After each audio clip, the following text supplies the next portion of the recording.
Is The Last of Us really a gaming and storytelling masterpiece, or was it only good for a game released in 2013? Welcome back to Reality vs. Nostalgia, where I play classic, beloved games and tell you if they're still playable today or if they just suck ass now. Today we take a look at one of my favorite games of all time and arguably the reason why everyone hates remasters in 2025, The Last of Us.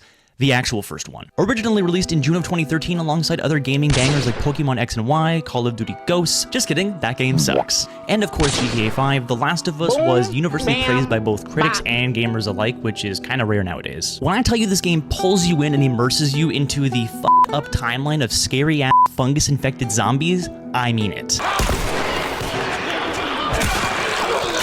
At the time, as a 13-year-old with nothing better to do in the summer, this game occupied every fiber of my being, and now as a 25-year-old, it mostly still does. Joel and Ellie are two of my favorite characters of all time, and the way the story flows and progresses is honestly perfect, and I don't mean that lightly. It was perfect.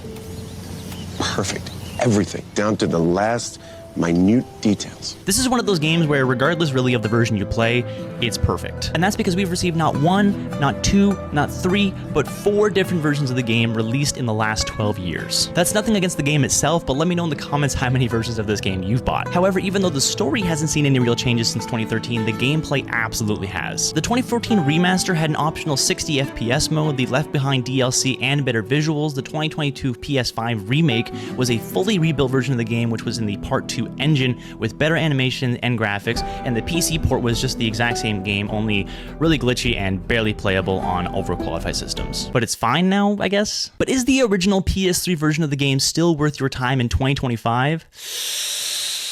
Maybe a hot take, but absolutely not. There is no reason to play the original version of the game unless you're one of those twisted PS3 stans who swears the DualShock 3 is a nice controller. It's not comfortable, it never was comfortable, and it never will be comfortable. It looks cool, but that's it. But The Last of Us as a story has been and always will be one of the greatest gaming experiences regardless of which version you play. If you've never played it, ignore anyone who says it's overrated, they don't know what they're talking about, and they probably don't get any enjoyment from anything in their life. The best version of the game that you can play today will always be the one that's the cheapest and most accessible for you, but the best gaming experience one will always be the PS5 Part 1 remake. So let me know in the comments whether you agree or disagree with my take on The Last of Us, and let me know which fanbase I should trigger next.